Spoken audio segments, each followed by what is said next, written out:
என்றென்று மாறாதையா, உன்னிழலில் நான் என்றும் வாழ்வேனையா, உன் இதய வாசல் தேடி வருகிறேன், என் இதயம் முறைய எண்ணி மாறுவேன்.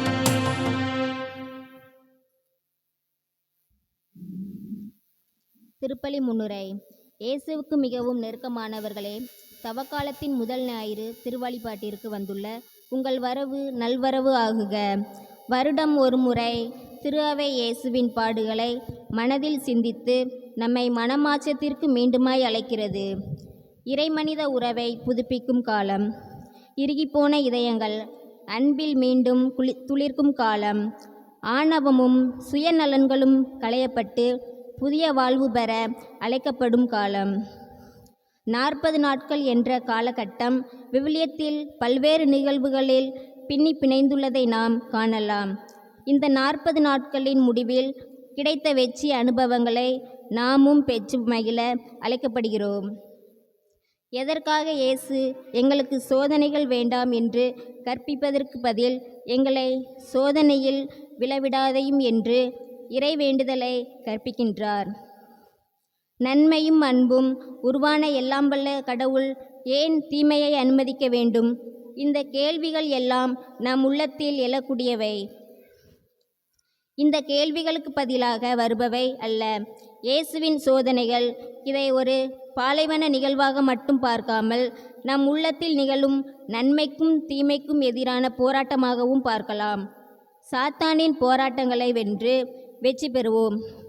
இவற்றிற்கு தேவையான இறை அருளையும் சாத்தானை வெல்ல உறுதியான மனத்திடத்தையும் வேண்டி இன்றைய திருப்பலி கொண்டாட்டத்தில் இணைவோம்.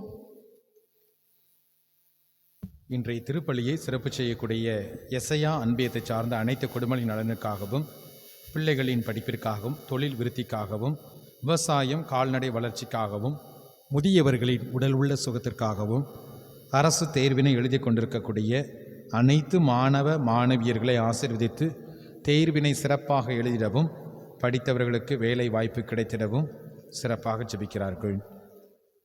மேலும் திருவாளர் மரியராஜ் ஏஞ்சல் குடும்ப நலனுக்காக ஒப்புக் கொடுக்கப்படுகிறது. ஆண்டவர் செய்த நன்மைகளுக்கு நன்றியாகவும் தொழில் முன்னேற்றத்திற்காகவும் மகள் பிரிஸ்கில்லா மகன் பிரிஸ்டனை ஆண்டவர் ஆசீர்வதிக்கவும், இன்று 8வது பிறந்த நாளை கொண்டாடும் மகள் பிரிஸ்கில்லாவை ஆண்டவர் ஆசீர்வதிக்க வேண்டியும் பிள்ளைகளின் படிப்பிற்காகவும் உடல் உள்ள சுகத்திற்காகவும் ஜெபிக்கிறார்கள். நாமும் தவக்காலத்தின் முதல் வார திருப்பலியிலே ஆண்டவருடைய அருளையும் ஆசீரையும் கேட்டு சிறப்பாக மன்றாடுவோம். தந்தை மகன் தூயாவியாரின் பெயராலே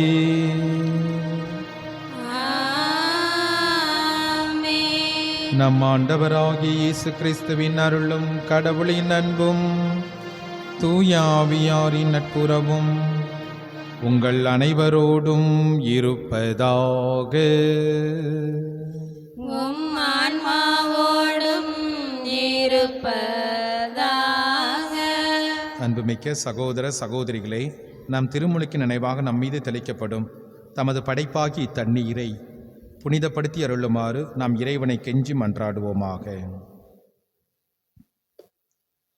என்றும் வாழும் எல்லாம் வல்ல இறைவா, வாழ்வின் ஊற்றும் புனிதத்தின் தொடக்கவுமான தண்ணீரின் வழியாக மக்கள் புனிதமடைந்து நிலை வாழ்வின் கொடையை பெற வேண்டுமென்று திருவுளமானீர்.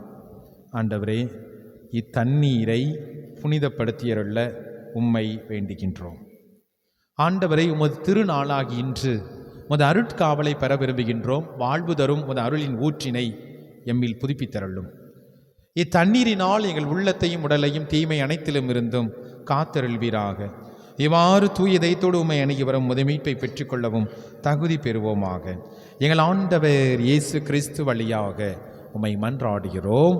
ஆமென். எல்லாம் வல்ல இறைவா, தண்ணீர் வளம் பெற அதில் உப்பிட வேண்டும் என்று இறைவாக்கினர் எலிசா வழியாக கற்பித்தீரே. ஆண்டவரே, உமது படைப்பு பொருளாகிய இந்த உப்பை பரிவிரக்கத்தோடு புனிதப்படுத்தியுள்ள வேண்டுகின்றோம். ஆண்டவரே, உப்பு கலந்த தண்ணீர் தெளிக்கப்படும் இடமெல்லாம் தீயோனின் தாக்குதல் அனைத்தும் தோல்வியறச் செய்வீராக. உம் தூய ஆவியார் உடனிருந்து எங்களை இடையராது காத்திருள வேண்டும் என்று எங்கள் ஆண்டவர் இயேசு கிறிஸ்து வழியாக உம்மை மன்றாடுகிறோம். ஆமென்.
ஆண்டவரே ஈசோ பள்ளினால் என் மேல் தெளிப்பே நானும் தூய்மையாவே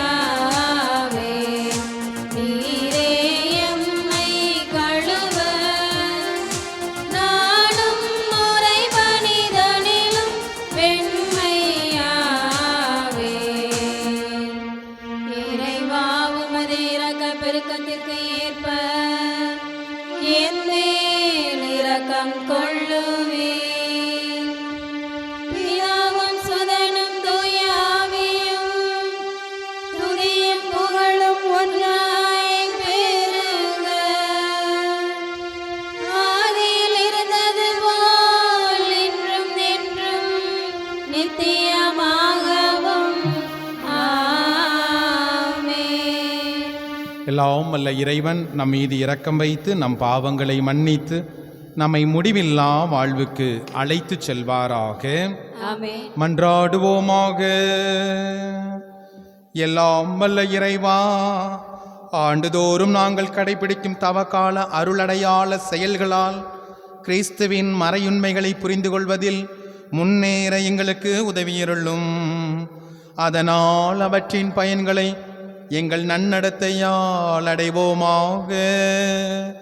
உமோடு தூயாவியாரின் ஒன்றிப்பில் இறைவனா என்றென்றும் வாழ்ந்து ஆட்சி செய்கின்ற அவர் வழியாக உம்மை மன்றாடுகிறோம். ஆமென்.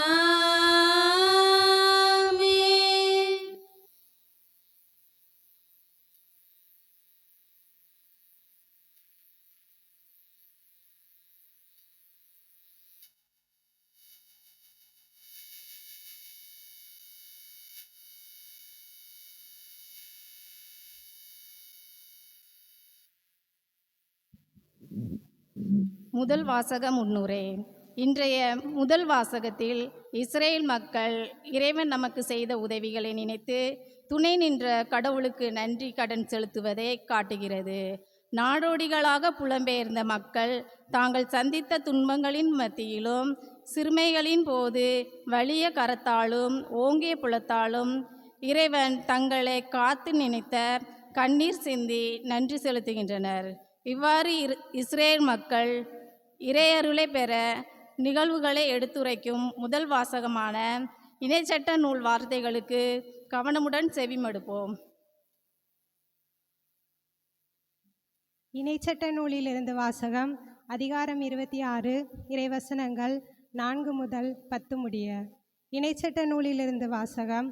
அதிகாரம் 26, இறைவசனங்கள் 4 முதல் 10 முடிய. அப்போது குரு அந்த கூடையை உன் கையிலிருந்து எடுத்து அதை உன் கடவுளாகிய ஆண்டவரது பலிபீடத்தின் முன் வைப்பார். நீ உன் கடவுளாகிய ஆண்டவர் முன்னிலையில் அறிக்கையிட்டு கூற வேண்டியது: நிரந்தர குடியேற்ற அரமேயரான என் தந்தை எகிப்து நாட்டுக்கு இறங்கி சென்றார். அங்கு மக்கள் சிலருடன் அந்நியராயிருந்தார். ஆனால் அங்கேயே பெரிய வலிமை மிகு திரளான மக்களினத்தை கொண்டவர் ஆனார். எகிப்தியர் எங்களை ஒடுக்கினர், துன்புறுத்தினர், கடினமான அடிமை வேலைகளை எங்கள் மீது சுமத்தினர். அப்போது நாங்கள் எங்கள் மூதாதையரின் கடவுளாகிய ஆண்டவரை நோக்கி குரல் எழுப்பினோம். ஆண்டவர் எங்கள் குரலை கேட்டார்.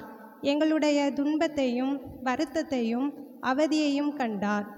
தம் வலிய கரத்தாலும் ஓங்கிய புயத்தாலும் அஞ்சத்தக்க பேராற்றலாலும் அடையாளங்களாலும் அருஞ்செயல்களாலும் ஆண்டவர் எங்களை எகிப்திலிருந்து புறப்பட செய்தார். அவர் எங்களை இந்த இடத்திற்கு கூட்டி வந்தார். பாலும் தேனும் வழிந்தோடும் இந்த நாட்டை எங்களுக்கு தந்தார். எனவே ஆண்டவரே, இதோ நீர் எனக்கு கொடுத்த நிலத்தின் முதற் பலனை கொண்டு வந்துள்ளேன் என்று சொல்லி அதை உன் கடவுளாகிய ஆண்டவர் முன்னிலையில் வைத்து அவரை பணிந்து தொழுவாய். இது ஆண்டவர் வழங்கும் அருள்வாக்கு. நன்றி.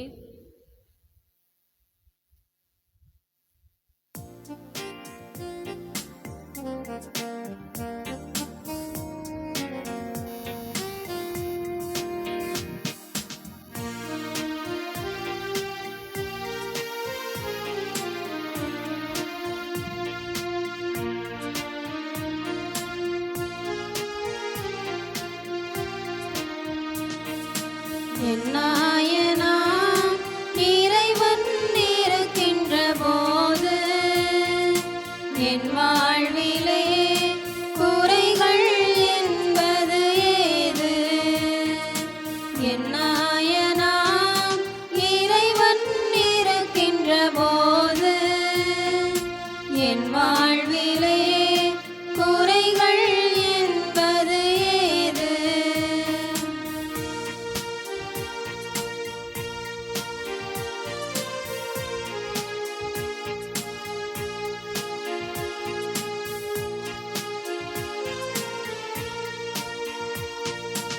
என்னை அவர் பசும்புல் பூமியிலே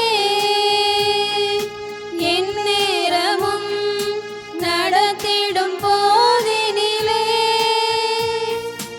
என்னை அவர் பசும்புல் பூமியிலே எந்நேரமும் நடத்திடும் போதினிலே,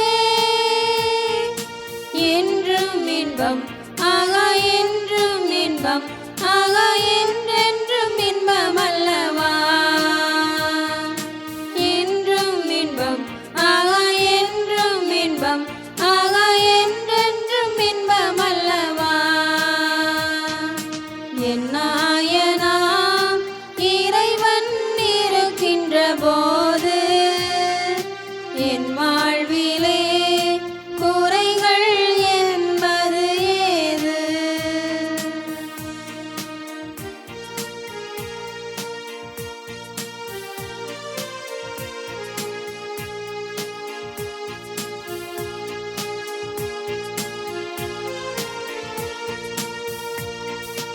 என்னோடவர் நடந்திடும் போதினிலே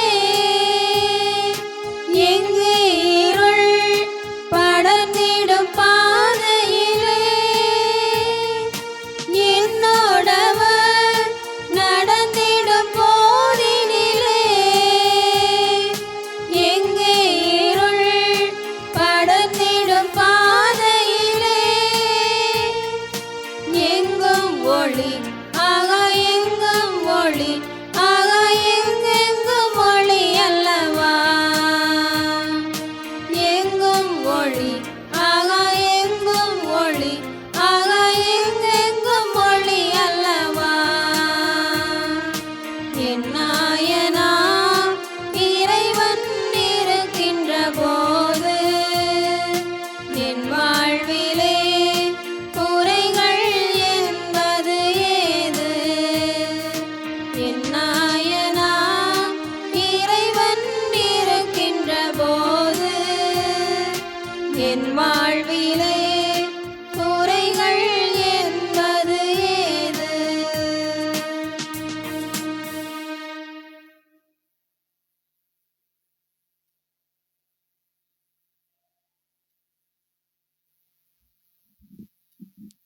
இரண்டாம் வாசகம் முன்னுரை. பழைய ஏற்பாட்டில் இறைவன் எகிப்தின் அடிமைத்தனத்தில் இருந்து விடுவித்து பாலும் தேனும் பொழியும் கானான் நாட்டிற்கு அழைத்து சென்றார். புதிய ஏற்பாடு இறைவன் பாவம் என்னும் அடிமைத்தனம் விடுவித்து மக்களை புதிய வாழ்வுக்கு அழைத்து செல்கின்றார். இயேசுவில் கடவுள் இன்னும் அதிகம் நெருங்கி வருகின்றார். மனுக்குலத்தோடு இயேசுவின் வருகை மனித நடுவில் உள்ள அனைத்து பிரிவுகளையும் அழித்து விடுகிறது. இவற்றை உணர்த்தும் திருத்தூதர் பவுலடியார் திருமடலில் பதிவு செய்த இறைவார்த்தைகளை நம்பிக்கையுடன் செவியெடுப்போம். இரண்டாம் வாசகம். திருத்தூதர் பவுல் ரோமேலுக்கு எழுதிய திருமுகத்திலிருந்து வாசகம். அதிகாரம் 10 இறை வசனங்கள் 8 முதல் 13 முடிய. மறைநூலில் சொல்லியிருப்பது இதுவே: வார்த்தை உமக்கு மிக அருகில் உள்ளது, உன் வாயில் உன் இதயத்தில் உள்ளது. இதுவே நீங்கள் நம்பிக்கை கொள்ள வேண்டும் என்ற நாங்கள் பறைசாற்றும் செய்தியாகும். ஏனெனில் இயேசு ஆண்டவர் என வாயார அறிக்கையிட்டு இறந்த அவரை கடவுள் உயிர்த்தெழ செய்தார் என நீங்கள் உள்ளூர நம்பினால் மீட்பு பெறுவீர்கள். இவ்வாறு உள்ளூர நம்புவோர் கடவுளுக்கு ஏற்புடையவராவர். வாயார அறிக்கையிடுவோர் மீட்பு பெறுவர். ஏனெனில் அவர் மீது நம்பிக்கை கொண்டோர் வெட்கத்திற்கு உள்ளாக மாட்டார் என்பது மறைநூல் கூற்று. இதில் யூதர் என்றோ கிரேக்கர் என்றோ வேறுபாடில்லை. அனைவருக்கும் ஆண்டவர் ஒருவரே. அவரை நோக்கி மன்றாடும் யாவருக்கும் அவர் அளவற்ற நலன்களை பொழிகிறார். ஆண்டவரின் திருப்பெயரை அறிக்கையிட்டு மன்றாடுகிறவர் எவரும் மீட்பு பெறுவர் என்று எழுதியுள்ளது அல்லவா? இது ஆண்டவர் வழங்கும் அருள்வாக்கு. இறைவனுக்கு நன்றி.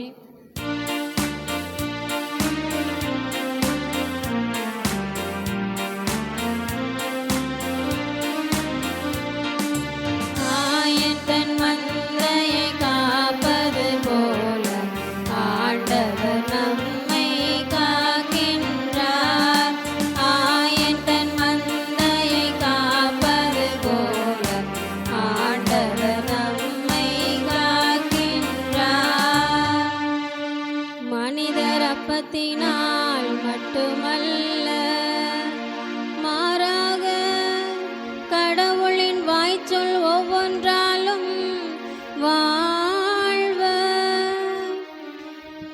ஆயன் தன் மந்தையை காப்பது போல ஆண்டவர் நம்மை காக்கின்றார். ஆண்டவர் உங்களோடு இருப்பாராக. உம் ஆன்மாவோடும் இருப்பாராக. லூக்கா எழுதிய தூய நற்செய்தியிலிருந்து வாசகம். ஆண்டவரே மாட்சி உமக்கே. லூக்கா நற்செய்தி 4வது அதிகாரம், இறை வார்த்தைகள் 1 முதல் 13 முடிய. லூக்கா நற்செய்தி 4வது அதிகாரம்.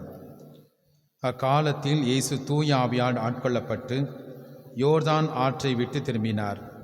பின்னர் அவர் அதே ஆவியால் பாலை நிலத்திற்கு அழைத்துச் செல்லப்பட்டார். அவர் 40 நாள் அலகையினால் சோதிக்கப்பட்டார். அந்நாட்களில் அவர் ஒன்றும் சாப்பிடவில்லை. அதன்பின் அவர் பசியுற்றார். அப்போது அலகை அவரிடம், நீர் இறைமகன் என்றால் இந்த கல் அப்பமாகும்படி கட்டளையிடும் என்றது. அதனிடம் இயேசு மறுமொழியாக, மனிதர் அப்பத்தினால் மட்டும் வாழ்வதில்லை என மறைநூலில் எழுதியுள்ளதே என்றார். பின்பு அலகை அவரை அழைத்துச் சென்று உலகத்தின் அரசுகள் அனைத்தையும் ஒரு நொடி பொழில் அவருக்கு காட்டி அவரிடம், இவற்றின் மேல் முழு அதிகாரத்தையும் இவற்றின் மேன்மை உமக்கு கொடுப்பேன். இவை யாவும் என்னிடம் ஒப்படைக்கப்பட்டிருக்கின்றன. நான் விரும்பியவருக்கு இவற்றை கொடுப்பேன். நீர் என்னை வணங்கினால் அனைத்தும் உம்முடையவையாகும் என்றது. இயேசு அதனிடம் மறுமொழியாக, உன் கடவுளாகிய ஆண்டவரை வணங்கி அவர் ஒருவருக்கே பணி செய்வாயாக என்று மறைநூலில் எழுதியுள்ளதே என்றார்.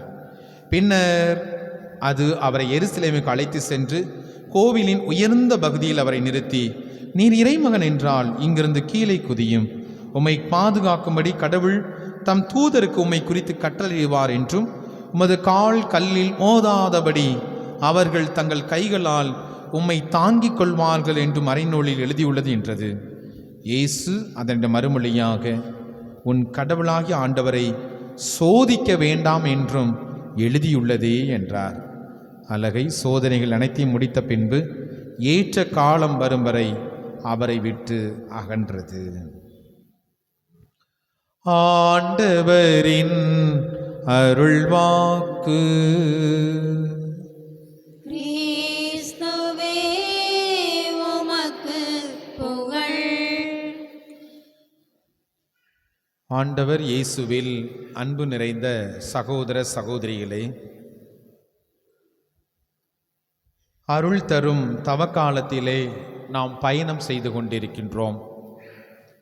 தவக்காலத்தின் முதல் வாரத்திலே இன்றைய பதிலுரை பாடல் 91 நமக்கு ஒரு ஆறுதலான ஒரு செய்தியை கொடுக்கின்றது. துன்ப வேளையில், சோதனை வேளையில் ஆண்டவர் நம்மோடு இருக்கிறார் என்ற ஒரு ஆறுதலான ஒரு செய்தியை நமக்கு பதிவு செய்கிறது. அன்புக்குரியவர்களே, இந்த உலகத்திலே துன்பத்தையோ சோதனையோ யாரும் விரும்புவதில்லை. பல விதங்களில் பல மனிதர்களால் நாம் சோதிக்கப்படுகின்றோம். இவ்வாறு நாம் சோதிக்கப்படுகின்ற பொழுது வழக்கமாக நாம் சொல்லக்கூடிய கூற்று இதுதான்: ஆண்டவர் எதுக்கு தான் என்னை சோதிக்காரோ தெரில, ஏன் தான் எனக்கு இத்தனை சோதனையை கொடுக்காரோ தெரில என்று சொல்லி எளிதாக ஆண்டவர் மேல் நாம் பாரத்தை போட்டு விடுகின்றோம். சோதனை மேல் சோதனை, போதுமடா சாமி என்று சொல்லி இந்த சோதனைகளால் வாழ்க்கையினுடைய விரக்திக்கே பல நேரத்திலே நாம் சென்று விடுகின்றோம். அன்புக்குரியவர்களே, அப்படி என்றால் இந்த சோதனை எங்கிருந்து வருகிறது? இந்த சோதனை எங்கிருந்து வருகிறது? யாக்கோப்பு திருமடலிலே நாம் வாசிக்கின்றோம். அதிகாரம் 1 இறைவசனம் 13 எடுத்து நாம் வாசித்து பார்க்கின்ற பொழுது யாக்கோப்பு சொல்கிறார், கடவுள் யாரையும் சோதிப்பதில்லை என்று குறிப்பிடுகின்றார். யாரையும் கடவுள் சோதிப்பதில்லை. மனிதர் தங்கள் தீய நாட்டங்களால் சோதிக்கப்படுகின்றனர். தீய நாட்டங்கள் மனிதனுக்குள் கருவுற்று பாவத்தையும் பாவம் சாவையும் விளைவிக்கிறது என்று குறிப்பிடப்படுகிறது. அப்போ கடவுள் என்ன செய்யல? யாரையும் சோதிக்கல. தொடக்க நூலில் வாசிக்கின்றோம், ஆண்டவர் சொல்லுதாரு, முதல் பெற்றோருக்கு நீங்க என்ன செய்யக்கூடாது? இந்த மரத்தினுடைய கனிகளை மட்டும் என்ன செய்யக்கூடாது? திங்கக்கூடாது அப்படிங்கிறார். அப்போ சோதனை எங்கிருந்து வந்தது என்றால் மனிதன் தனக்குள்ளே வருத்தி கொண்டது. கடவுள் சொல்லிவிட்டார், ஆனால் என் கண்ணு ஃபுல்லா என்ன செய்யுது? இந்த மரத்தினுடைய கனிகளை மட்டும் இருக்கிறது. பாவத்தை வருத்தி கொண்டார்கள். சோதிக்கப்படுகின்ற பொழுது நாம் ஒன்றை மட்டும் ஞாபகம் வைத்துக் கொள்ள வேண்டும். எவன் ஒருவன் சோதிக்கப்படுகின்றானோ அவனுக்குள்ளே அந்த சோதனையை தாங்கிக் கொள்வதற்கு மட்டுமல்ல, அந்த சோதனையிலிருந்து வெளியே வருவதற்கு கடவுள் மன வலிமையை, மன ஆற்றலை கொடுத்திருக்கின்றார். அதுல எந்த சந்தேகமும் கிடையாது. மன ஆற்றல், மன வலிமை. ஐயோ நான் சோர்ந்து போய்விட்டேன், ஐயோ எனக்கு சோதனை வந்துட்ட, ஐயோ எனக்கு துன்பம் வந்துட்ட, ஐயோ கூப்பாடு போடும்போது நாம் ஒன்றை மறந்து விடுகின்றோம். கடவுள் எனக்குள்ளே ஆற்றலை கொடுத்திருக்கிறாரே, கடவுள் எனக்குள்ள வலிமையை கொடுத்திருக்கிறாரே, மன உறுதியை கொடுத்திருக்கிறாரே. என் அன்புக்குரிய சகோதர சகோதரிகளே, நாம் இந்த உலகத்திலே வாழ்கின்ற போது நல்லவர்களாக வாழ்ந்து விட்டோம் என்றால் சோதனை நமக்கு அருகில் வருவதில்லை. பல நேரத்திலே தீய நாட்டங்களை பயன்படுத்தி தான் இந்த சாத்தான், இந்த அழகை நம்மை சோதித்து கொண்டிருக்கின்றான். மனிதரை வஞ்சித்து பாவத்தில் விழச் செய்து கொண்டிருக்கின்றான். எனக்கு பிரியமானவர்களே, இந்த சோதனையை நாம் எப்படி தாங்கிக் கொள்வது? ஜெபிக்க வேண்டும். ஆண்டவர் நம்ம கற்றுக் கொடுத்திருக்கின்றார். மத்தேயு நற்செய்தி 6வது அதிகாரத்திலே இறைவசனம் 13 எடுத்து நாம் வாசித்து பார்த்தோம் என்றால் இந்த வார்த்தைகளை நாம் அடிக்கடி சொல்லிக்கொண்டே இருக்கிறோம். எங்களை சோதனைக்கு உட்படுத்தாதையும், தீயோனிடமிருந்து எங்களை விடுவித்தருளும். சோதனைக்கு உட்படுத்தாதையும் ஆண்டவர்கிட்ட சொல்லுதோம். ஆண்டவரிடம் ஜெபிக்க நாம் அழைக்கப்படுகின்றோம். என் அன்புக்குரிய சகோதர சகோதரிகளே, அப்ப சோதனை வந்துட்டு, சோதனை வருகின்ற பொழுது எப்படிப்பட்ட மனநிலை நமக்கு வேண்டும்? எபிரேயருக்கு எழுதப்பட்ட திருமுகம் 4வது அதிகாரம் இறைவசனம் 15 ஆண்டவர் எப்படிப்பட்டவராக இருந்தார்? விவிலியம் சொல்கிறது, கிறிஸ்துவே எல்லா வகையிலும் நம்மை போல் சோதிக்கப்பட்டார். அப்படி சோதிக்கப்பட்ட போது அவர் பாவத்தில் விழவில்லை என்று குறிப்பிடப்படுகிறது. நம்மை போல் எல்லா விஷயத்திலும் ஆண்டவர் சோதிக்கப்பட்டார், எனினும் அவர் பாவம் செய்யாதவராக இருந்தார். திடீர்னு நாம் என்ன செய்யறோம் அப்படின்னா, சுரண்டைக்கோ வீக்கோ புதருக்கோ நம்ம போகிறோம், இந்த வழியாக போகிறோம். திடீர்னு நான் மாறேன், வந்து கரெக்டாக சாராய கடை பக்கத்தில் உங்களை பார்த்து நிறுத்திட்டு, எப்படி இருக்கீங்க, நல்லா இருக்கீங்களா, எங்கே போகிறீங்க அப்படின்னு கேட்கன்னு வச்சுக்கோங்களேன். தவக்காலத்தில் அப்படி ஒரு திடீர்னு கேட்குறேன். நான் பேசிட்டு போயிட்டேன். நீங்கள் முடிவு பண்ணியிருப்பீங்க, இந்த 40 நாள் என்ன செய்யக்கூடாது, சாராயம் குடிக்கக்கூடாதுன்னு முடிவு பண்ணியிருக்கீங்கன்னு வச்சுக்கோங்களேன். இப்போ கரெக்டாக சாராய கடை முன்னாடி நான் நிறுத்தி நான் போயிட்டேன். இப்போ சோதனை யார்கிட்ட வந்துச்சு? சோதனை யார்கிட்ட வந்துச்சு? ஒருவேளை நான் நிறுத்தலைன்னு என்ன செஞ்சிருப்பாரு? அவர் சுரண்டைக்கோ வீக்கோ புதருக்கோ போயிருப்பார். எனக்கு தெரியாது, அந்த இடத்துல தான் நம்ம இருக்குன்னு தெரியாது. நான் கேஷுவலாக என்ன செஞ்சிட்டேன், அங்கே வந்து நிப்பாட்டிட்டேன், நான் போயிட்டேன். இப்போ என்ன செய்யுது? கை உதறுது, கை உதறுது. அப்போ சோதனை யார்கிட்ட வந்துச்சு? பங்குசாமியாட்ட இருந்தா? சோதனை யார்கிட்ட வந்துச்சு? நேராகவும் போகலாம், சைட்லையும் திரும்பலாம். சோதனை என்பது அதுதான். சோதனை என்பது அதுதான். ஏன்னா அந்த சோதனை நேரத்தில் வேண்டாம் அப்படின்னு முடிவு பண்ணிட்டோம் அப்படின்னு நினச்சிக்கோங்களேன், அதுக்கடுத்து எவ்வளோ பெரிய சோதனையும் என்ன செய்யாது, நம்மை நெருங்காது. நம்ம பாட்டு என்ன செய்வோம், நம்ம போயிட்டே இருப்போம். பங்குச்சாமியார் வந்து தடுத்து நிறுத்தினாரு, அப்போ கூட என்ன செஞ்சிட்டேன், அந்த சோதனையை நான் வெற்றி பெற்றுட்டேன். இனி யார் வந்து தடுத்தானே, நான் பாட்டு போயிட்டே இருப்பேன். சோதனையை தாங்கிக் கொள்வதற்கான மன வலிமை, மன ஆற்றல் ஒவ்வொரு மனிதனுக்குள்ளும் இருக்கின்றது. ஐயோ, நான் குடிக்கிறதுக்கு பங்குச்சாமியார் தான் காரணம், நல்ல முடிவு பண்ணி வச்சிருந்தேன், இந்த மனுஷன் அங்கிட்ட வந்து நிப்பாட்டினாரு, நான் இப்படி திரும்பிட்டேன் அப்படின்னா நான் பொறுப்பு கிடையாது. நான் பொறுப்பு கிடையாது. சோதனையை தாங்கிக் கொள்வோர், மன உறுதியோடு தாங்கிக் கொள்வோர் பேறு பெற்றோர். ஆனால் சோதனையில் விழுந்து விடக்கூடாது. சோதனை வரத்தான் செய்யும். என் அன்புக்குரியவர்களே, யோபுவினுடைய புத்தகத்தில் வாசிக்கிறோம். என்ன வாசிக்கிறோம் அப்படின்னா, அதற்கு முன்பாக எபிரேயருக்கு எழுதப்பட்ட திருமுகம் 12வது அதிகாரம் இறைவசன 4 வாசிக்கின்ற பொழுது இந்த சோதனையை நாம் எப்படி எதிர்கொள்ள வேண்டும் என்று சொல்லி அந்த நூலினுடைய ஆசிரியர் குறிப்பிடுகின்றார். அதாவது பாவத்திற்கு எதிரான போராட்டத்தில் இரத்தம் சிந்தும் அளவுக்கு என்ன செய்ய வேண்டும், நாம் இன்னும் எதிர்த்து நிற்கவில்லை என்று குறிப்பிடுகின்றார். என்ன சொல்ல வராரு? பாவத்திற்கு எதிரான போராட்டத்தில், சோதனைக்கு எதிரான போராட்டத்தில் இரத்தம் சிந்தக்கூடிய அளவுக்கு நாம் என்ன செய்ய வேண்டும், எதிர்த்து நிற்க வேண்டும். யோபு நல்ல எடுத்துக்காட்டு. சோதிக்கப்பட்டார் மனுஷன். சாத்தான் ஆண்டவரிடமிருந்து அனுமதி பெற்று வந்தது. யோபு மாதிரி ஒரு நல்ல மனுஷன் கிடையாது, நேர்மையாளர், பக்திமான், அவன் எனக்கு உரியவன் என்று சொல்ல போது சாத்தான் சொன்னுச்சு, அப்படிலாம் கிடையாது, நீ சோதிச்சு பார்ப்போம்.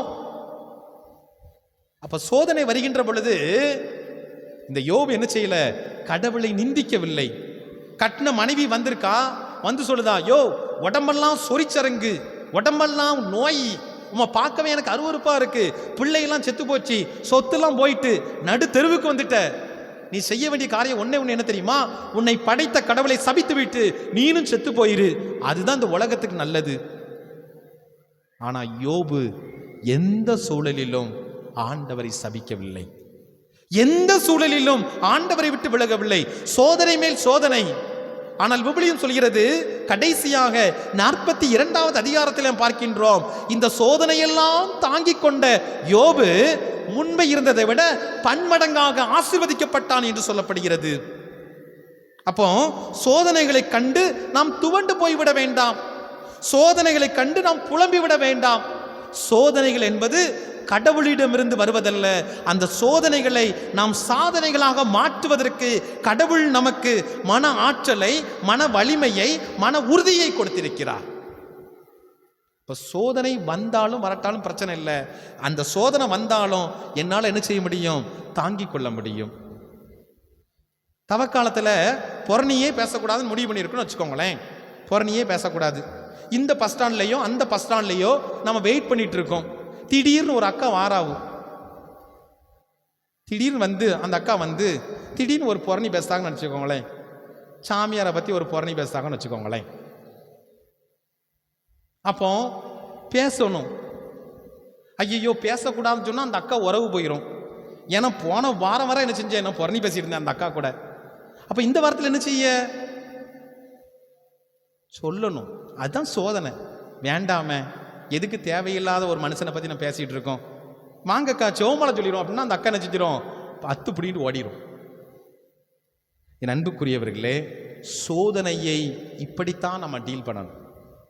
சோதிக்கிறவன் எங்கனாலும் வரலாம், யாருடைய உருவத்தினாலும் வரலாம், பல விதத்திலையும் வரலாம். ஆனால் அந்த சோதனையை நாம் எதிர்கொள்ளக்கூடிய காரியத்தில் தான் நாம் வித்தியாசப்படுத்தப்பட்டு கொண்டிருக்கின்றோம். தவக்காலத்தில் இன்னும் அதிகமாக சோதனை வந்துக்கிட்டே இருக்கும். நேற்று கூட ஒருத்தன் ஃபோன் பண்ணி சொன்னான், ஃபாதர் நான் என்ன முடிவெடுத்தாலும் என்னால் என்ன செய்ய முடியல, ஃபாலோ பண்ணவே முடியல ஃபாதர். என்னெல்லாம் விஷயம், நான் உங்கள்கிட்ட செவ்வாய்க்கிழமை என்ன சொன்னேன் மறந்துட்டேன், கொளுத்த செவ்வாய், இன்னையோட கறி தின்னுட்டு இனிமேல் நான் கறியே திங்க மாட்டேன்னு நான் சொன்னேன் ஃபாதர். சந்தோஷம். இப்போ என்ன பிரச்சனை, நான் கறி தின்னுட்டேன் ஃபாதர். எத்தனை நாளா? 4 நாளா? தவக்காலம் தொடங்கி எத்தனை நாள் ஆச்சு? 4 நாள் ஆச்சு. தவக்காலம் தொடங்கி 4 நாள் ஆச்சு. சோதனை வரும். ஏன்னா அதுதான் விஷயம். இன்னைக்கு என் அன்புக்குரியவர்களே, நாம் எந்த விதத்திலே சோதிக்கப்பட்டு கொண்டிருக்கின்றோம். நாம இடம் கொடுக்காம, நாம வழி கொடுக்காம என்ன செய்யாது, சோதனை நம்மை கவ்விக்கொள்ளாது. பிரியமான சகோதர சகோதரிகளே, சோதனை வருகின்ற பொழுது பவுலடியாருடைய மனநிலையை நாம் பார்க்க வேண்டும். கொரிந்தியருக்கு எழுதிய 2வது திருமுகம் 4வது அதிகாரம் இறைவசனம் 3 முதல் 10. எல்லாரும் இந்த வசனங்களை மனப்பாடம் பண்ணி வச்சுக்கணும். எப்போம்லாம் துன்பம் வருதோ, எப்போம்லாம் கஷ்டம் வருதோ, எப்போம்லாம் வேதனை வருதோ, பவுலடியார் நினச்சி பார்க்கணும். பவுலடியார் சொல்லுதாரு, நாங்கள் இன்னுளுற்றாலும் நாங்கள் சோர்ந்து போவதில்லை, நாங்கள் குழப்பமுற்றாலும் நம்பிக்கை கைவிடுவதில்லை, துன்புறுத்தப்பட்டாலும் கைவிடப்படாமல் இருக்கிறோம் என்பதை நாங்கள் உணர்கின்றோம். வீழ்த்தப்பட்டாலும் அழிந்து போவதில்லை என்று குறிப்பிடுகின்றார். வீழ்த்தப்பட்டாலும் அழிந்து போவதில்லை என்று குறிப்பிடுகின்றார். எல்லாவற்றிற்கு மேலாக நாம் சோதிக்கப்படுகின்ற போது கடவுள் நமக்காக ஜெபம் செய்து கொண்டிருக்கின்றார். எப்போ? லூக்கா நற்செய்தி 22 அதிகாரம் இறைவசனம் 31 எடுத்து வாசிக்கின்ற பொழுது ஆண்டவர் சீமோன் சொல்றாரு, சீமோனே சீமோனே, இதோ கோதுமையை போல உன்னை புடைக்க சாத்தான் அனுமதி கேட்டிருக்கின்றான். ஆனா நம்பிக்கையோடு தளராது இரு, நான் உனக்காண்டி வேண்டிக்கிடுதேன் அப்படிங்கிறார். நம்பிக்கையோடு தளராது இரு, நான் உனக்காண்டி வேண்டிக்கிடுதேன். ஆண்டவர் வேண்டுவாரு. ஆனால் நம்மளால நம்பிக்கையோடு தளராம நம்மளால இருக்க முடியுமா?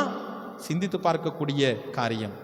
சோதிக்கப்படுகிற ஒவ்வொருவருக்கும் ஆண்டவர் ஜெபித்துக் கொண்டிருக்கிறார்.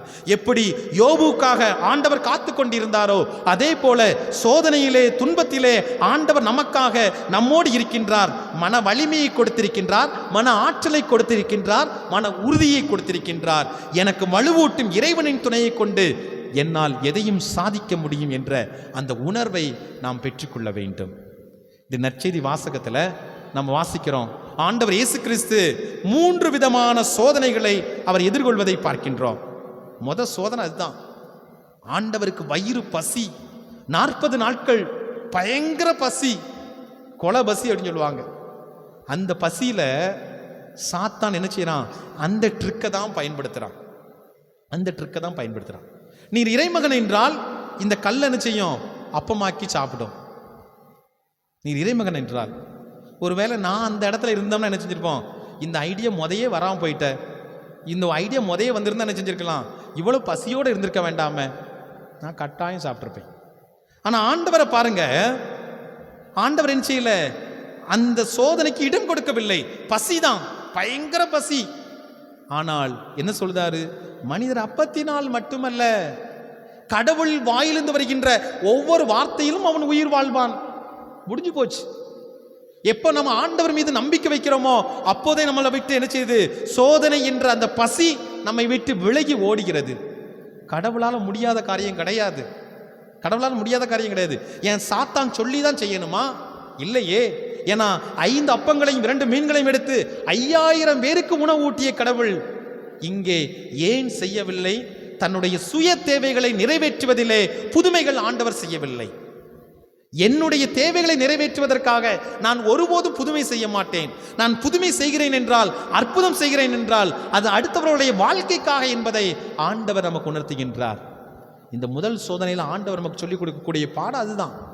உன்னுடைய சுயநல என்ற கூட்டை உடைத்துவிட்டு பொது நலம் என்ற அந்த கூட்டுக்கு வா என்று குறிப்பிடுகின்றார். ஆண்டவர் நினைச்சிருந்தா புதுமை செஞ்சிருக்க முடியும்.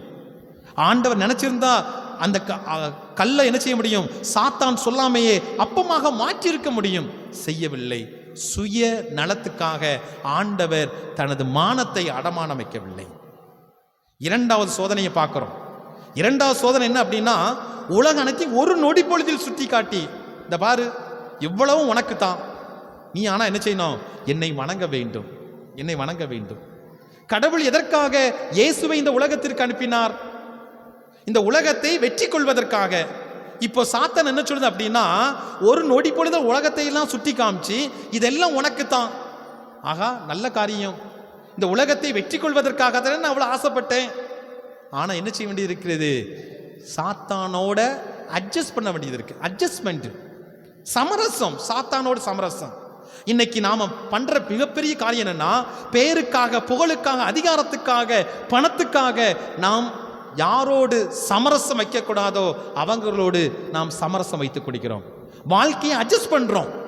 வாழ்க்கையில இந்த அட்ஜஸ்ட் பண்ணா என்ன தப்பு என்று சொல்லி நமக்குள்ளே நாம் கேள்வி கேட்டு நாம் சமரசம் செய்து விடுகின்றோம். என் அன்புக்குரிய சகோதர சகோதரிகளே, இயேசு சாத்தானிடம் சரணடையவில்லை. இயேசு சாத்தானோடு அட்ஜஸ்ட் பண்ணவில்லை. மாறாக தந்தையிடம் அவர் ஜெபித்தார். அது மட்டுமல்ல, சாத்தானிடம் சரணடைவதற்கு பதிலாக தந்தையே உன் கையில் என் ஆவியை ஒப்படைக்கிறேன் என்று சொல்லி தன் ஆவியை, தன் ஆன்மாவை ஆண்டவரோடு ஒப்படைத்தார். நாம சிந்திச்சு பார்க்கணும். இன்னைக்கு தவறான வழிகளில், தவறான சக்திகளோடு எத்தனை முறை நாம் சமரசம் செய்திருக்கின்றோம். நமக்குன்னு சொல்லி ஒன்று உண்டு, கௌரவம்னு ஒன்று உண்டு. அவன் கூட நம்ம சேர்ந்தா நம்ம பேரு கெட்டு போயிடும்.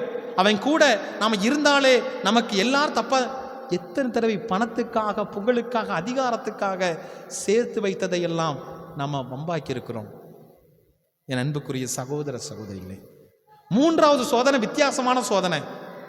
என்ன அப்படின்னா, சாத்தான் சொல்லுது, நீர் இறைமகன் என்றால் இங்கிருந்து கீழே குதியும், இங்கிருந்து கீழே குதியும். இதுக்கு அடுத்துதான் ட்விஸ்டே இருக்கு. என்ன இது? சாத்தான் கூட என்ன செய்யுது? திருப்பாடல் 91 படிச்சு வச்சிருக்கு. திருப்பாடல் 91 சாத்தான் படிச்சு வச்சிருக்கு. என்னது? இதோ கால் கல்லில் மோதாதபடி தம் தூதருக்கு அவர் கட்டளையிட்டவர். கீழே குதியா, கீழே குதி. என் அன்புக்குரிய சகோதர சகோதரிகளே, சாத்தான் விவிலிய வார்த்தைகளை தெரிந்து வைத்திருக்கின்றது. ஆனா ஆண்டவர் சொல்றாரு, உன் கடவுளாகி ஆண்டவர் சோதிக்காத அப்படிங்கார். இன்னைக்கு நம்முடைய வாழ்க்கையில பார்க்கும்போது அங்கங்க என்ன செய்யறான்? புற்றிசல் போல வந்து நம்மகிட்ட விவிலிய வார்த்தைகளை சொல்லி கொண்டிருக்கும் போது நாம என்ன செஞ்சிருந்தோம்? மயங்கி இருந்தோம். அவ்வளவுதான், அடமானம் வச்சிருந்தோம். திடீர்னு வெள்ளச்சலை வருது, திடீர்னு வெள்ளச்சட்டை வெள்ளை பேண்ட் வருது, முடிஞ்சு போச்சு. அன்புக்குரிய சகோதர சகோதரிகளே, இன்னைக்கு அதுதான் நடந்துட்டு இருக்கு. அப்ப நம்ம நினைக்கணும், சாத்தான் கூட என்ன செய்வான்?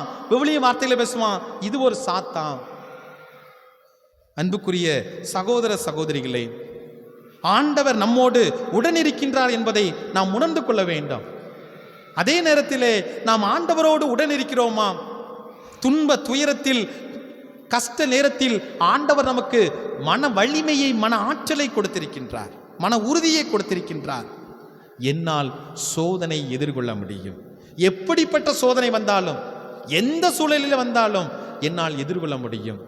காரணம், கடவுள் என்னோடு இருக்கின்றார். கடவுள் எனக்காக ஜெபித்துக் கொண்டிருக்கிறார். அந்த சோதனையிலிருந்து வெளியே வருவதற்கு மன ஆற்றலை, மன வலிமையை, மன உறுதியை கொடுத்திருக்கின்றார். அன்புக்குரியவர்களே, அந்த ஆண்டவரை நோக்கி நம்முடைய கண்களை திருப்புவோம். உதவி அவரிடமிருந்து தான் வரும். விண்ணையும் மண்ணையும் படைத்த ஆண்டவர் நம்மோடு இருக்கிறார். ஆமீன். எழுந்து நின்று நம்முடைய விசுவாசத்தை அறிக்கையிடுவோம். ஒரே கடவுளை நம்புகின்றேன். விண்ணகமும் மண்ணகமும், காண்பவை காணாதவை யாவும் படைத்த எல்லாம் வல்ல தந்தை அவரே.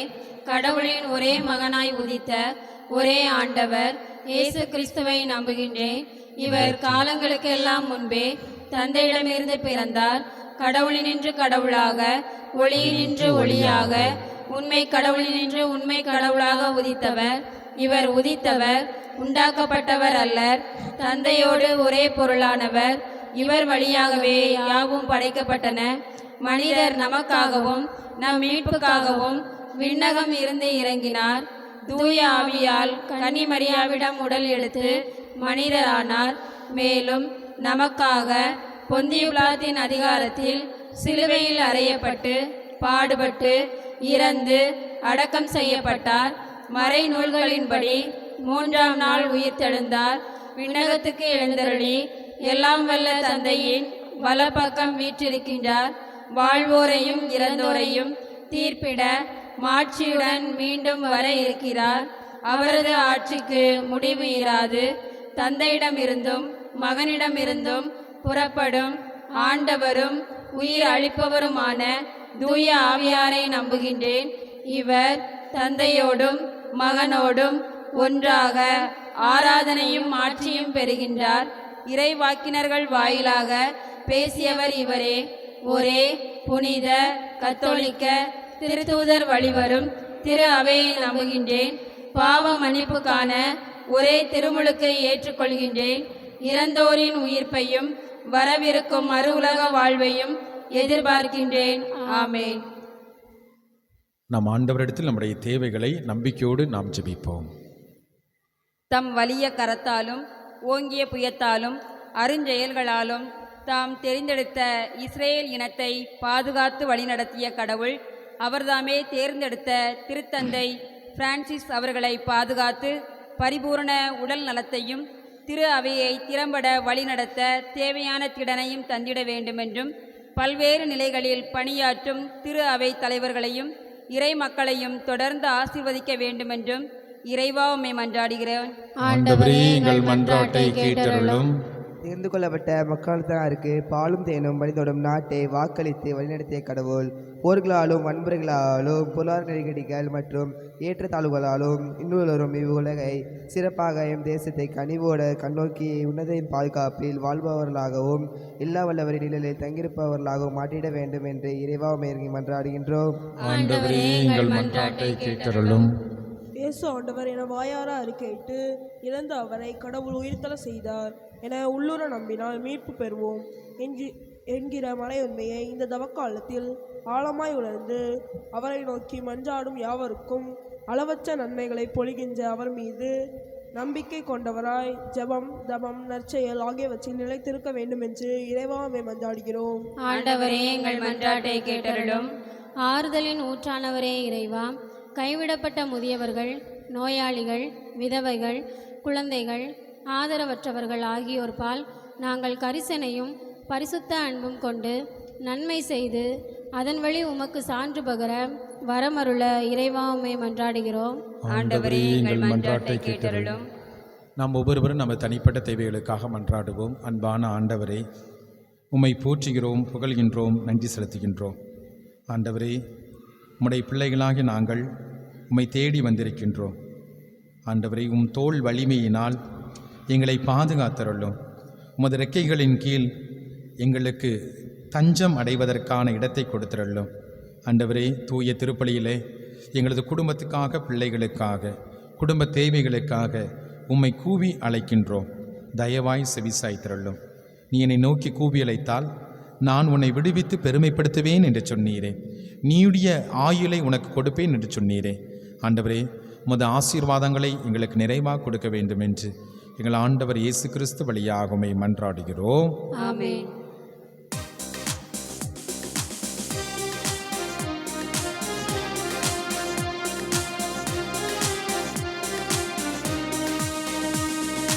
காணிக்கை தரும் நேரம் நான் என் மனம் தருகின்றேன். காணிக்கை தரும் நேரம் நான் என் மனம் தருகின்றேன். ஏற்றருளும் தெய்வமே, எளியவர் தருகின்ற காணிக்கையை ஏற்றருளும் தெய்வமே, எளியவர் தருகின்ற காணிக்கையை. காணிக்கை தரும் நேரம் நான் என் மனம் தருகின்றேன்.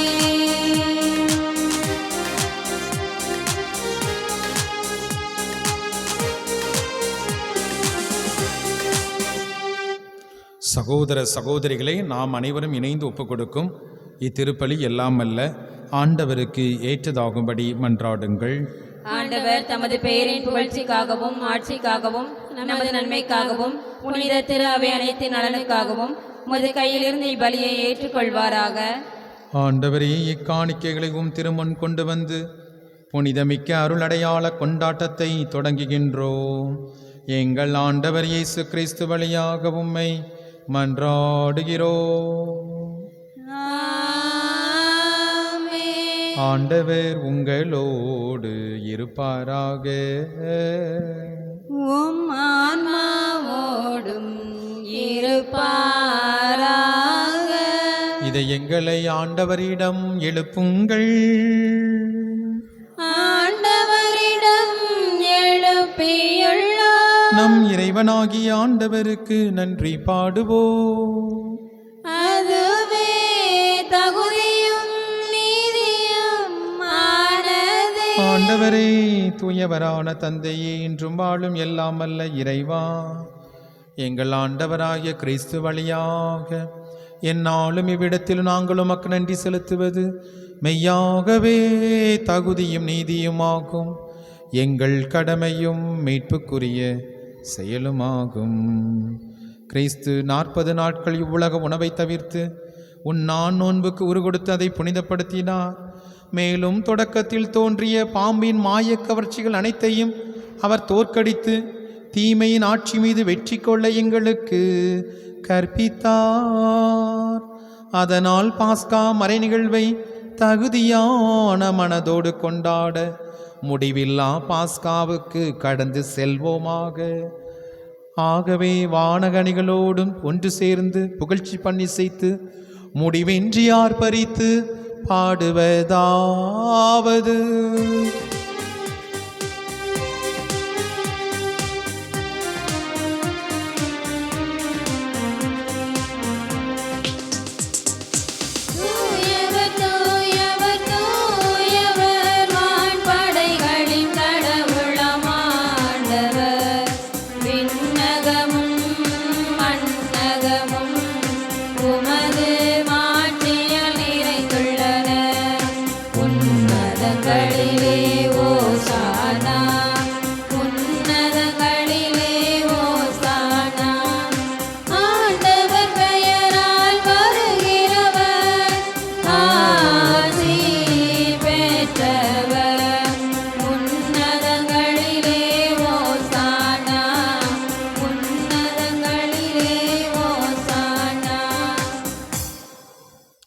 வானக தந்தையே, நீர் மெய்யாகவே தூயவர், தூய்மை அனைத்திற்கும் ஊற்று. ஆகவே உமது ஆவியை பொழிந்து இக்காணிக்கைகளை தூய்மைப்படுத்த உம்மை வேண்டுகின்றோம். இவ்வாறு எங்கள் ஆண்டவர் இயேசு கிறிஸ்துவின் உடலும் இரத்தமுமாக எங்களுக்கு இவை மாறுவனவாக. அவர் பாடுபட உளம் கனிந்து தம்மை கையளித்த போது அப்பத்தை எடுத்து நன்றி செலுத்தி அதை பிட்டு தம் சீடருக்கு கொடுத்து இயேசு கூறியது, அனைவரும் இதிலிருந்து வாங்கி உண்ணுங்கள், ஏனெனில் இது உங்களுக்காக கையளிக்கப்படும் என் சரீரம்.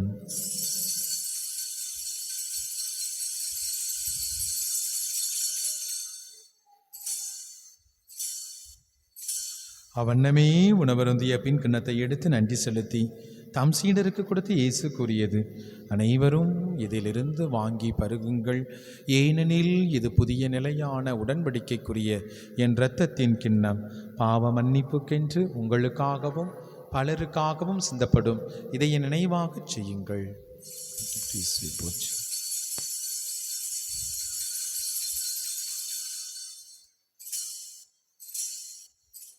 நம்பிக்கையின் மறை பொருள்.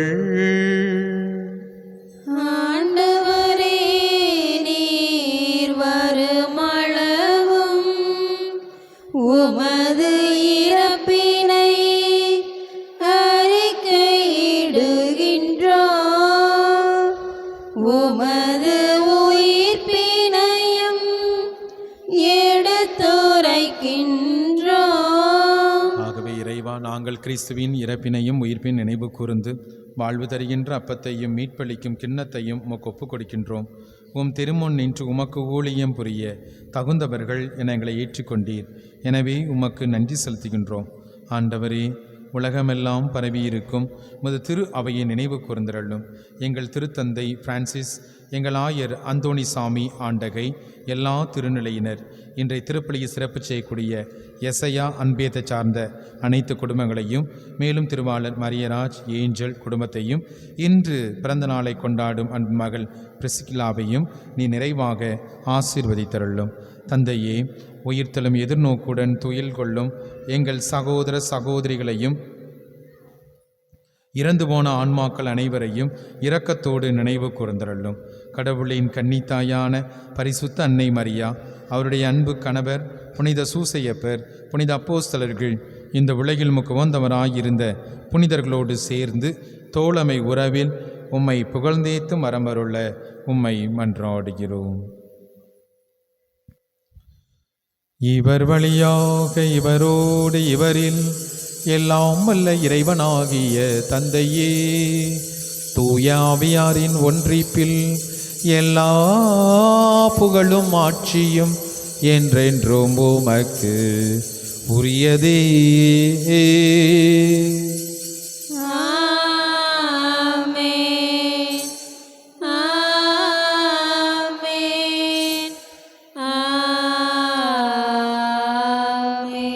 நம் ஆண்டவர் இயேசு கற்றுக் கொடுத்த ஜெபத்தை நாம் அனைவரும் இணைந்தே சொல்லுவோம். விண்ணுலகில் இருக்கிற எங்கள் தந்தையே, உமது பெயர் தூயது என போற்ற பெறுக, உமது ஆட்சி வருக, உமது திருவுளம் விண்ணுலகில் நிறைவேறுவது போல மண்ணுலகிலும் நிறைவேறுக. எங்கள் அன்றாட உணவை இன்று எங்களுக்கு தாரும். எங்களுக்கு எதிராக குற்றம் செய்வோரை நாங்கள் மன்னிப்பது போல எங்கள் குற்றங்களை மன்னியும். எங்களை சோதனைக்கு உட்படுத்தாதையும், தீமையிலிருந்து எங்களை விடுவித்தருளும். ஆண்டவரே, தீமை அனைத்திலுமிருந்தும் எங்களை விடுவித்து எங்கள் வாழ்நாளில் அமைதியை கனிவுடன் அருள உம்மை மன்றாடுகிறோம். உமது இரக்கத்தின் உதவியால் நாங்கள் பாவத்திலிருந்து எப்போதும் விடுதலை பெற்று யாதொரு பயமுமின்றி நலமாயிருப்போமாக. நாங்கள் நம்பியிருக்கும் பேரின்ப வாழ்வையும் எம் மீட்பராகிய ஆண்டவர் இயேசு கிறிஸ்துவின் வருகைக்காக காத்திருக்கின்றோம். ஏனெனில் ஆட்சியும் வல்லமையும் மாட்சியும் என்றென்றும் உமதே. ஆண்டவராகிய இயேசு கிறிஸ்துவே, அமைதியை உங்களுக்கு விட்டுச் சொல்கிறேன், என் அமைதியை உங்களுக்கு தருகிறேன் என்று உடைய திருத்தூதர்களுக்கு மொழிந்தீரேன். எங்கள் பாவங்களை பாராமல் திரு அவை நம்பிக்கையை கண்ணோக்கி உமது திருவுளத்திற்கு ஏற்ப அதற்கு அமைதியும் ஒற்றுமையும் சமாதானத்தையும் தந்தருள்வீராக. என்றென்றும் வாழ்ந்து ஆட்சி செய்கின்றவர் நீரே. ஆண்டவருடைய அமைதி உங்களோடு என்றும் இருப்பதாக. உம் ஆன்மாவோடும் இருப்பதாக. ஒருவருக்கொருவர் ஆண்டவர் தருகின்ற அமைதியை பகிர்ந்து கொள்வோம். சமாதானம்.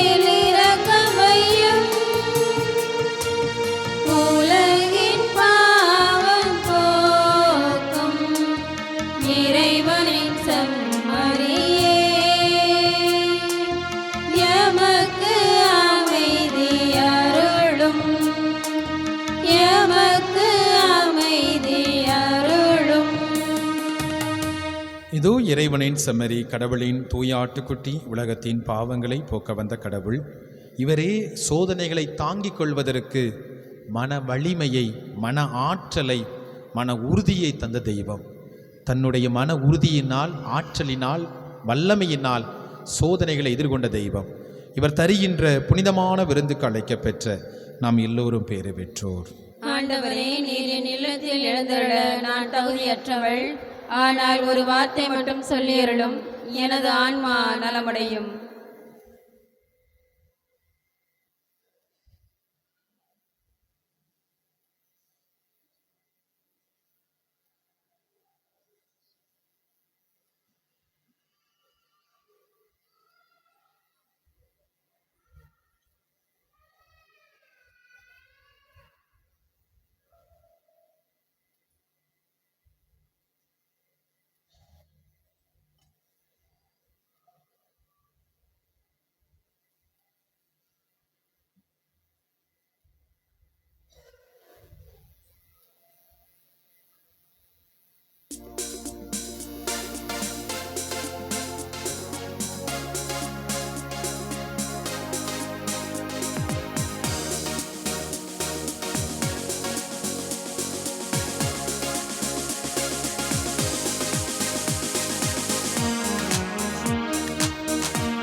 வருகின்ற வாரத்தில் திங்கள் செவ்வாய் புதன் 3 நாட்களும் மாலை 7:15 மணி அளவில் திருப்பலி நடைபெறும்.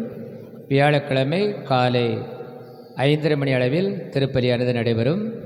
வெள்ளிக்கிழமை தவக்காலத்தினுடைய 2வது வெள்ளிக்கிழமை அன்றைய தினம் சரியாக 6:30 மணி அளவில் திருப்பலியானது நடைபெறும். திருப்பலியை தொடர்ந்து சிலுவை பாதை நடைபெறும். சிலுவை பாதை மீகா ரூத் அன்பியத்தை சார்ந்தவர்கள் வழிநடத்தி செல்ல இருக்கின்றார்கள். சனிக்கிழமை காலை 5:30 மணிக்கு திருப்பலியானது நடைபெறும். ஞாயிற்றுக்கிழமை தியான கூட்டமாக நடைபெறும். ஞாயிற்றுக்கிழமை 9 மணி முதல் 12:30 வரை ஒப்புரவு அருள் சாதனம் மற்றும் குணமளிக்கும் வழிபாடானது இந்த வருகின்ற ஞாயிற்றுக்கிழமை நடைபெறும்.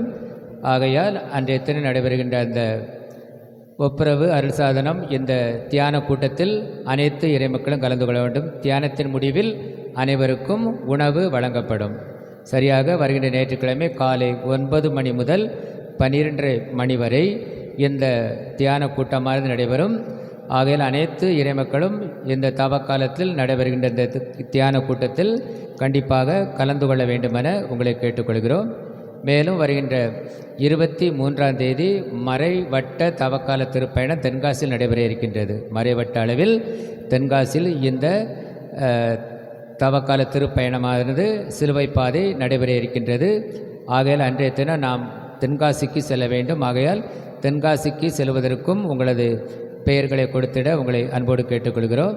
மேலும் அடுத்த மாதம் 6ஆம் தேதி மறை மாவட்ட தவக்கால திருப்பயணம் புளியம்பட்டியில் நடைபெற இருக்கின்றது. அது மறை மாவட்டம் முழுவதும் உள்ள அனைத்து பங்குகளிலும் உள்ள மக்கள் வருகை தந்து அங்கே சிலுவை பாதை நடைபெறும். அந்த சிலுவை பாதை நிகழ்விலும் கலந்து கொள்ள வருகின்ற 6ஆம் தேதி 6/4/2025 அன்று மறை மாவட்ட தவக்கால திருப்பயணம் புளியம்பட்டியில் நடைபெறும். அதற்கும் உங்களது பெயர்களை கொடுத்திட உங்களை அன்போடு கேட்டுக்கொள்கிறோம். மேலும் 28ஆம் தேதி 29 அன்ற நாட்களில் நமது ஊரிலிருந்து நாம் தவக்கால திருப்பயணமாக நாம் பல்வேறு இடங்களுக்கு பல்வேறு ஆலயங்களுக்கு, அதாவது திருநெல்வேலியிலிருந்து ஆரம்பித்து பாளையங்கோட்டை பேராலயத்திலிருந்து ஆரம்பித்து ஒவ்வொரு வரையிலும் நாம் செல்ல இருக்கின்றோம்.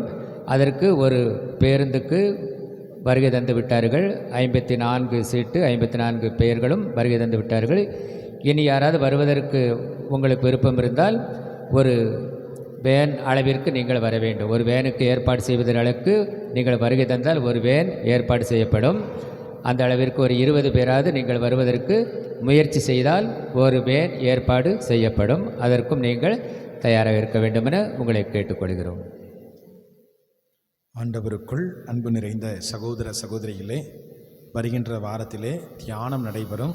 இந்த தியானத்திலே முழுமையாக கலந்து கொள்ள அன்போடு அழைக்கின்றேன். ஏன்னா வெளியிலேருந்து ஃபாதர் வருவார். நம்ம என்ன செய்யணும் அப்படின்னா தவக்காலத்தில் ஒரு நாள் தான் நம்ம தியானம் செய்யணும். ஒரு நாள் கிடையாது, முந்தி போனால் 2 அல்லது 3 மணி நேரங்கள் தான் அருள் கூர்ந்து இந்த தியானத்திலே முழுமையாக கலந்து கொள்ள மற்ற எந்த வேலை இருந்தாலும் ஒதுக்கி வச்சு விட்டு காலையில் 9 மணிக்கு ஜெபமாலை ஆரம்பிக்கப்படும். அந்த 9 மணியிலிருந்து ஒரு 12:30 வரை திருப்படியோடு நிறைவு பெறும். எனவே அருள் கூர்ந்து எல்லோரும் இந்த தியானத்திலே கலந்து கொள்ள உங்களை அன்போடு கேட்டுக்கொள்கின்றேன். அதே போல் புள்ளியியல் விவரங்களை பற்றி ஒரு சிறு அறிவிப்பு. எல்லார் வீட்டிற்கும் வந்திருப்பாங்கன்னு நினைக்கிறேன்.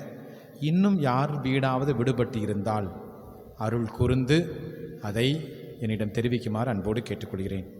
புள்ளியியல் விவரம் இல்லையா, சென்சஸ் எடுத்தாங்க இல்லையா, அதில் யார் வீடாவது விடுவிக்கப்பட்டிருந்தால் என்ன இல்லைங்கிய விடுபட்டிருந்தால் அருள் கூர்ந்து என்ன செய்யுங்க, என்னை சந்திக்குமாறு அன்போடு கேட்டுக்கொள்கிறேன். மன்றாடுவோமாக. ஆண்டவரே, புத்துயிர் தரும் விண்ணக உணவினால் எங்கள் நம்பிக்கை ஊட்டம் பெறவும் எதிர்நோக்கு வளரவும் அன்பு உறுதியடையவும் வேண்டுகின்றோ.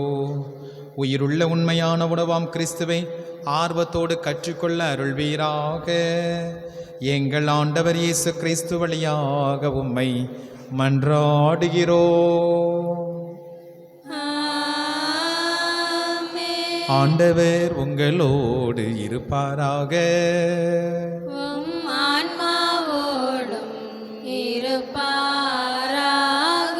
எல்லாம் வல்ல இரக்கமுள்ள இறைவன் தந்தை மகன் தூயாவியார் உங்களை ஆசீர்வதிப்பாராக.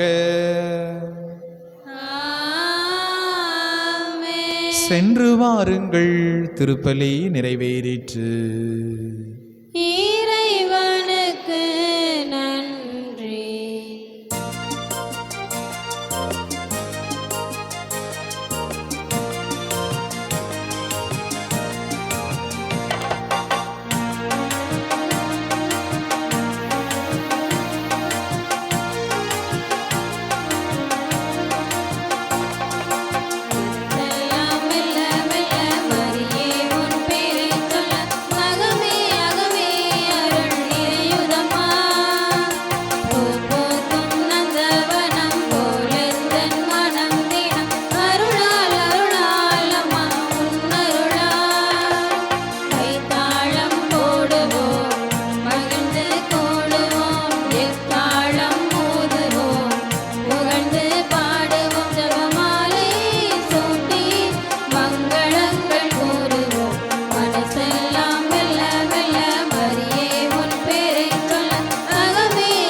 மகாபரிசுத்த இயேசுவின் திரு இருதயமே, எங்கள் மேல் இரக்கமாயிரும். மகாபரிசுத்த இயேசுவின் திரு இருதயமே, எங்கள் மேல் இரக்கமாயிரும். மகாபரிசுத்த இயேசுவின் திரு இருதயமே, எங்கள் மேல் இரக்கமாயிரும். புனித மரியாளின் மாசற்ற இருதயமே, எங்களுக்காக வேண்டிக் புனித கொள்ளும். சுசேப்பரே, எங்களுக்காக வேண்டிக் புனித கொள்ளும். இன்னாசியாரே, எங்களுக்காக வேண்டிக் புனித கொள்ளும். அந்தோணியாரே, எங்களுக்காக வேண்டிக் புனித கொள்ளும். செபஸ்தியாரே, எங்களுக்காக வேண்டிக் புனித கொள்ளும். பிரான்சி சவேரியாரே, எங்களுக்காக வேண்டிக் புனித கொள்ளும். திருமுழுக்கு யோவானே, எங்களுக்காக வேண்டிக் கொள்ளும். தந்தை மகன் தீயாவின் பேராலே ஆமென். நிலையான புகழுக்குரிய தூய இறை நன்மைக்கே எல்லா காலமும் தொழுகையோ புகழோ போற்றியோ மாட்சியோ உண்டாக கடவதே. தந்தை மகன் தீயாவின் பேராலே ஆமென். இயேசுவுக்கே புகழ். இயேசுவுக்கே நன்றி. மரியே வாழ்க. மரியே வாழ்க. மேலும் இந்த வாரத்தில்